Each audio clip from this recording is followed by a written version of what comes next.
Gordon, Bane has escaped.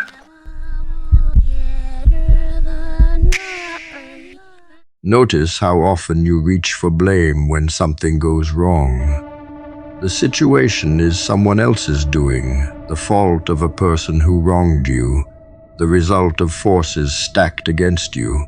You feel the resentment rise, the self-pity settle in. The story about how unfair it all is play automatically in your mind.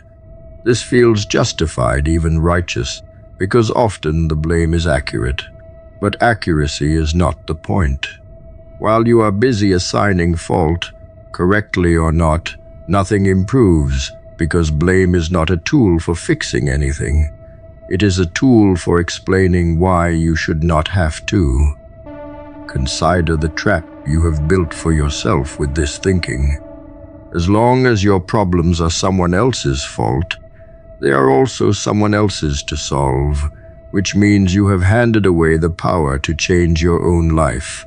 You feel better in the moment, absolved of blame, but you have purchased that relief at the cost of your own agency. The very act of proving it was not your fault proves in the same stroke that you are helpless to fix it, since the cause lies outside you. This is why blame feels good and changes nothing, and why you can spend a lifetime being right about whose fault it is, while your life never moves an inch. Neuroscientists studying how we make decisions have mapped the actual machinery behind this, and understanding it changes everything. Deep in your brain sits a primitive, ancient system that generates automatic emotional reactions, the blame, the self-pity, the resentment that flood you when something goes wrong. These reactions are fast, involuntary, and stupid, fired off by the oldest part of your brain without any thought.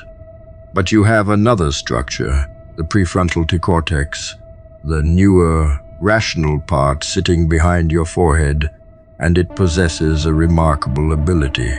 It can override those primitive reactions, catch them before they run your behavior, and choose a different response entirely. Scientists call this prefrontal override, and it is the seat of your capacity to rise above your own impulses. Understand what this override actually does in plain terms. When the primitive brain screams blame, the prefrontal cortex can step in and say, "None of that matters. What matters is what I do next." It intercepts the automatic reaction and replaces it with a deliberate choice, swapping the useless emotional response for a useful, action-oriented one. This is the physical mechanism of taking responsibility. It is not a personality trait you either have or lack. It is a specific function of a specific part of your brain, the ability to override the blame reflex and choose ownership instead. And it operates in you every time you refuse the excuse and ask what you can do about the situation. Here is where it becomes remarkable, because researchers at Stanford discovered that this override is trainable, like a muscle. Men who practice it daily, who repeatedly override the blame reaction and choose responsibility instead, physically strengthen the neural pathways responsible for self-directed action. The brain literally rewires itself, building stronger connections in the circuits that let you take control of your own behavior. And the reverse is equally true. Men who indulge in blame, who let the primitive reaction run unchecked again and again, weaken those same pathways, degrading their own capacity for self-directed action over time. Your brain is being shaped by which response you practice, growing stronger or weaker, depending on what you repeatedly choose. Sit with the implication of that finding, because it is enormous. Every single time you take responsibility instead of assigning blame, you are not just handling one situation better. You are physically upgrading your brain, strengthening the neural machinery that makes you capable of directing your own life. And every time you indulge in blame and self-pity, you are downgrading it, weakening the very circuits you need to change anything. The choice between blame and responsibility is not just a choice about the situation in front of you. It is a choice about what kind of brain you are building, and you are building it constantly. One response at a time. Recognize how this reframes the distinction between fault and responsibility.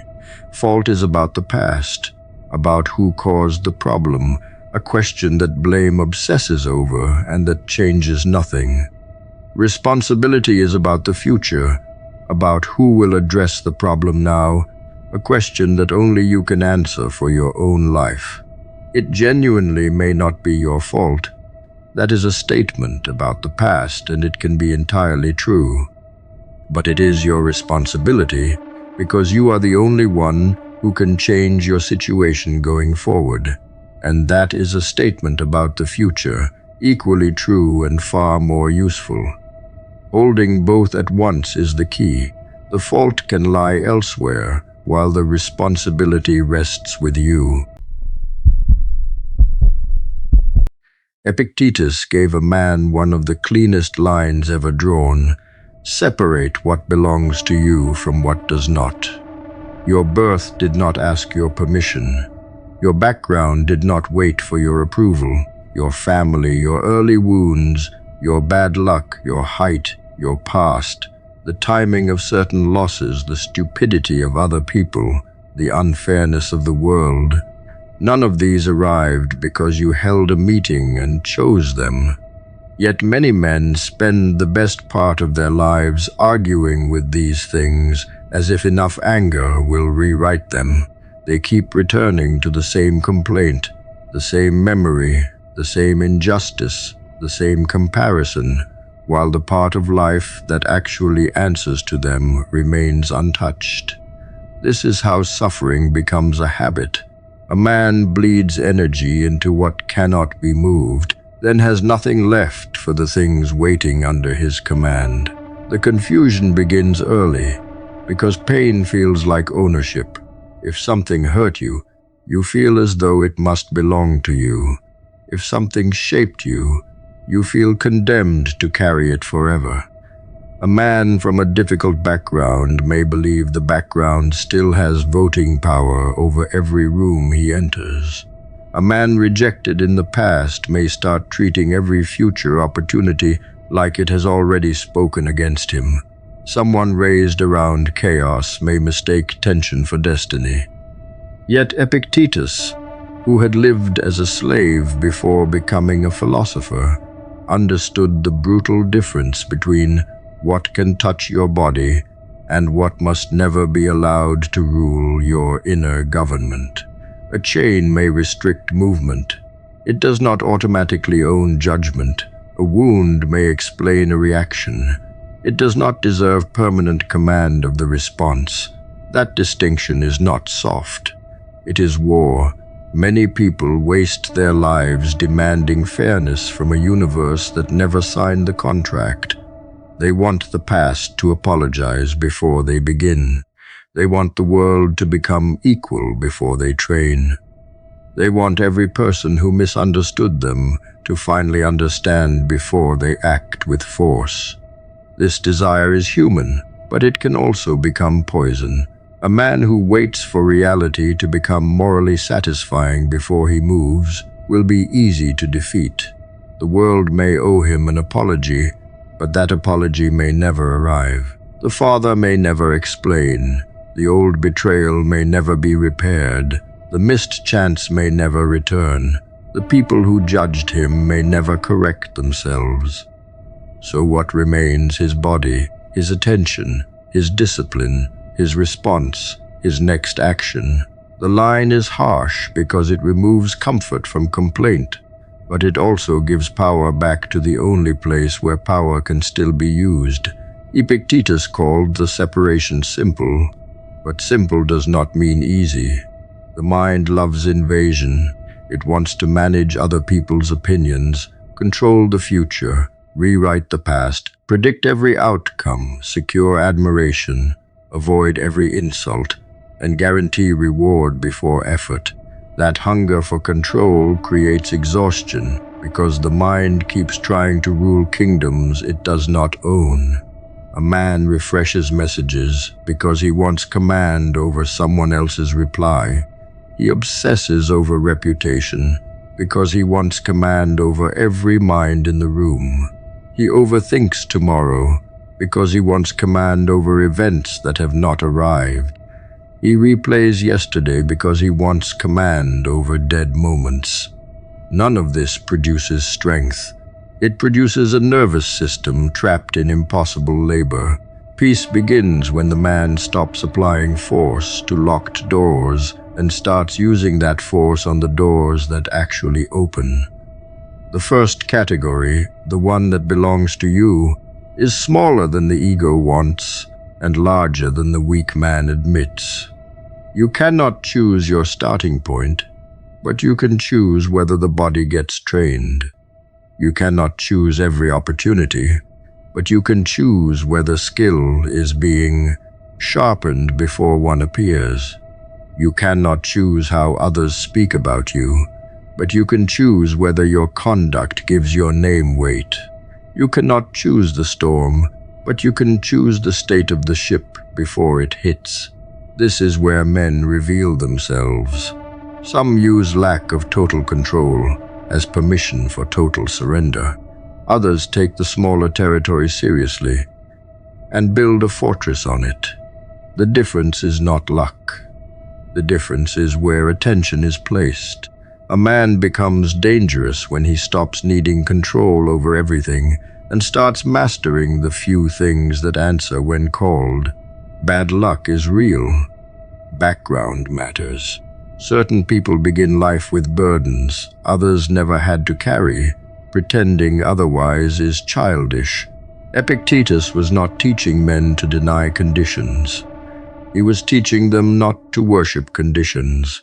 A man can admit the starting line was unfair without building a religion around disadvantage. He can name the wound without making the wound his king. He can understand the system without using the system as an excuse to rot. This is a higher form of honesty because it refuses both delusion and weakness. Delusion says everything is equal. Weakness says nothing is possible. Command says the field may be uneven, but the next disciplined act is still mine. That sentence changes the air inside a man. He stops waiting to be rescued from every disadvantage and begins extracting whatever strength can still be built from the ground beneath him. A practical life begins by auditing where your attention is leaking into the wrong category. Notice the hours spent thinking about people who are not thinking about you. Notice the anger given to events that cannot be edited. Notice the fear spent on outcomes that have not arrived. Notice the effort wasted trying to appear a certain way to people whose respect would not even strengthen you. Then ask the harder question: what command have I neglected while obsessing over what is not mine?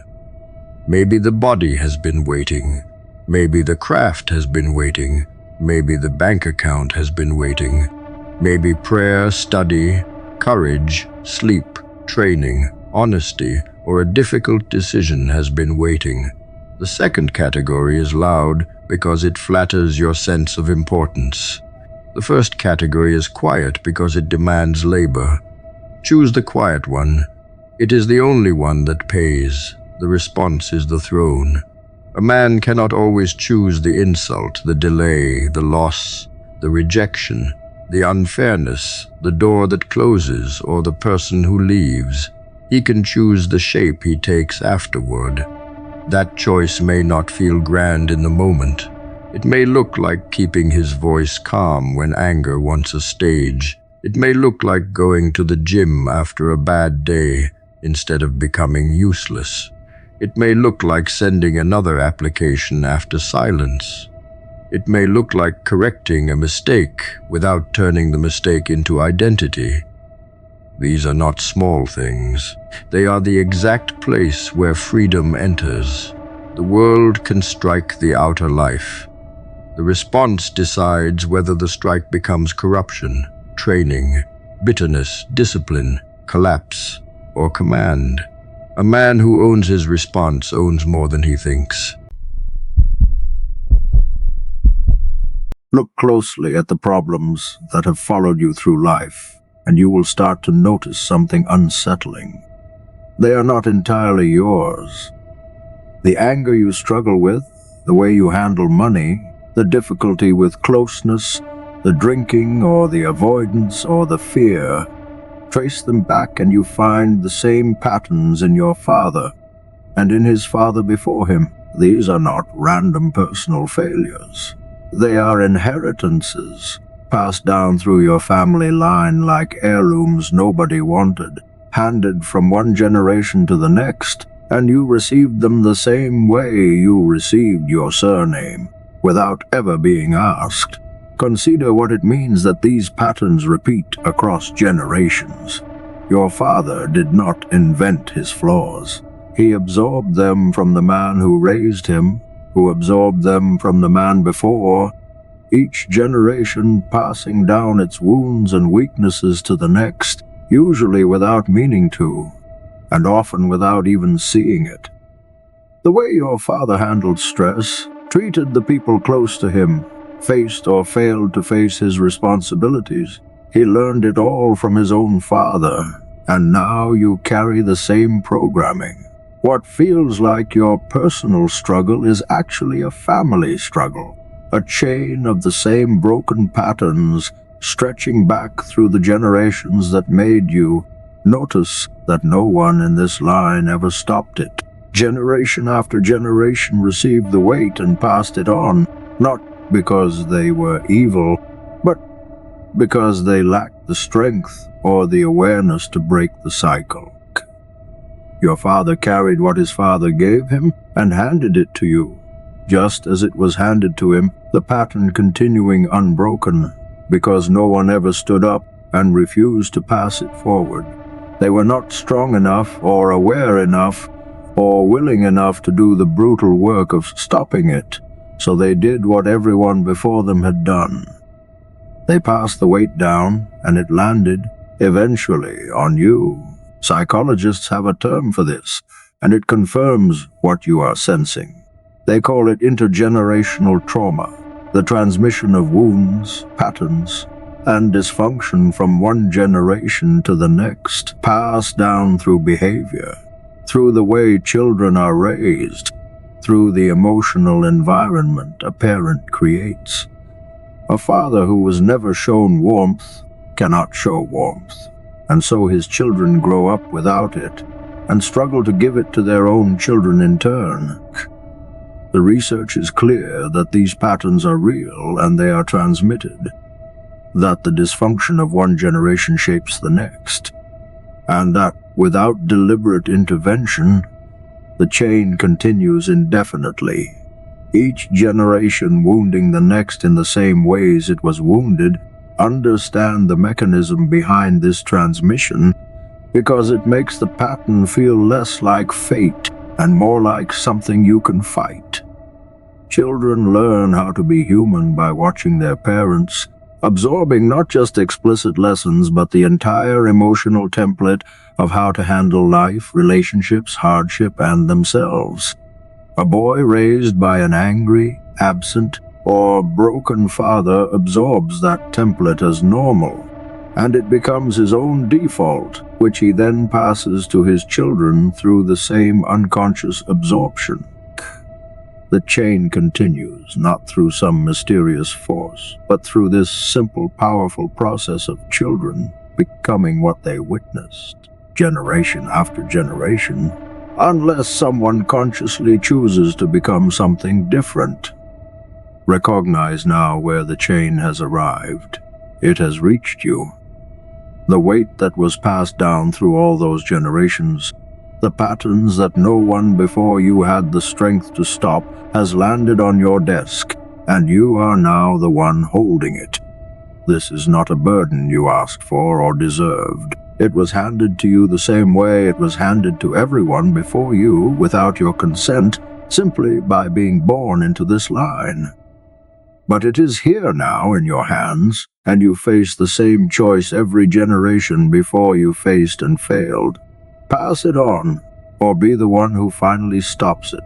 Sit with the profound unfairness of this, because pretending it is fair would be a lie. You did not create these patterns.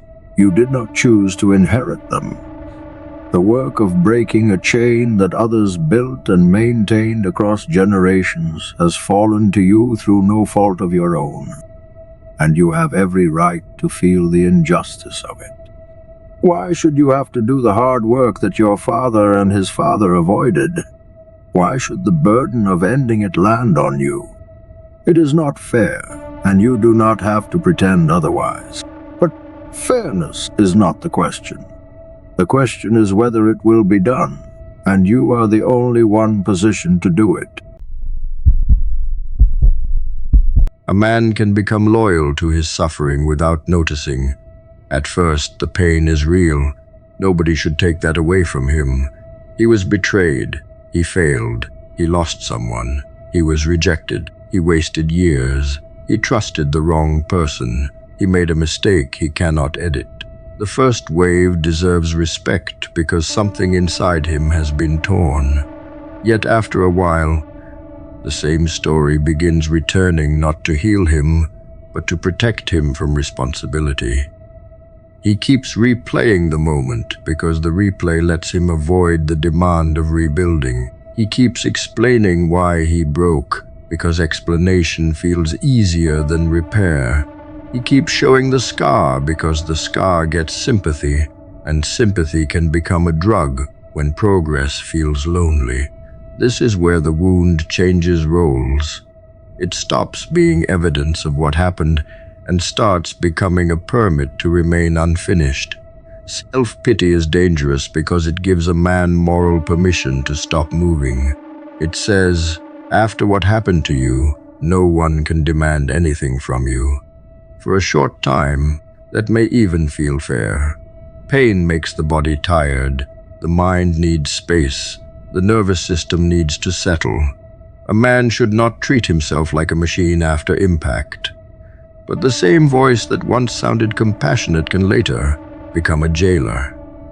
It starts defending weakness with the authority of old suffering. It tells him not to try again because another loss would be too cruel. It tells him to avoid love, work, risk, discipline, faith, ambition, and responsibility because he has already paid enough.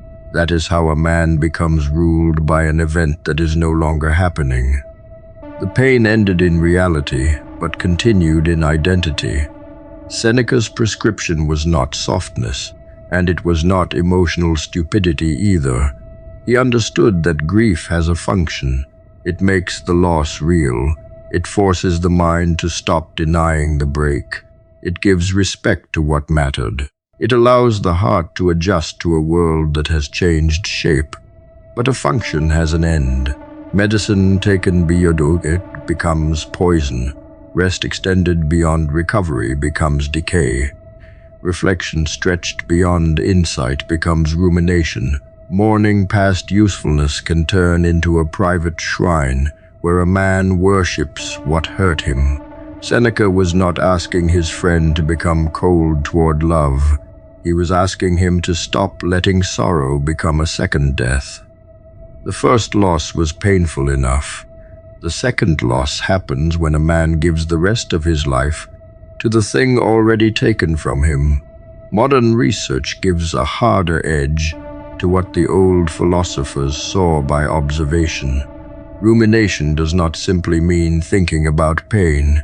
It means circling it without movement, chewing on the same wound, while no new action, lesson, decision, or acceptance emerges.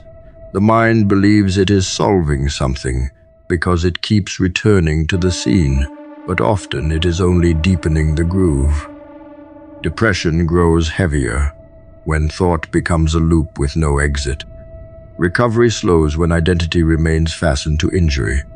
Life outcomes shrink because the man's attention stays attached to what cannot be changed, while what can be changed waits without orders. This is not a command to suppress grief. Suppression buries the wound and lets it leak elsewhere. The command is cleaner. Process the pain until it gives you wisdom. Then stop feeding the part of you that wants pain to become home. A man must learn the difference between honoring pain and using pain. Honoring pain means telling the truth about what happened, admitting the cost, allowing the body and mind to respond honestly, and taking the lesson seriously. Using pain means turning it into a shield against the next demand. A man honors betrayal by becoming wiser, not by becoming permanently suspicious of everyone. He honors failure by extracting correction, not by refusing the arena. He honors grief for a person he loved by living with more depth, not by letting his own life rot as a tribute. He honors regret by changing the pattern that produced it. Pain that leads to order has served. Pain that leads only to more pain has become a ruler. The question is not whether the wound matters. The question is whether the wound is still allowed to command.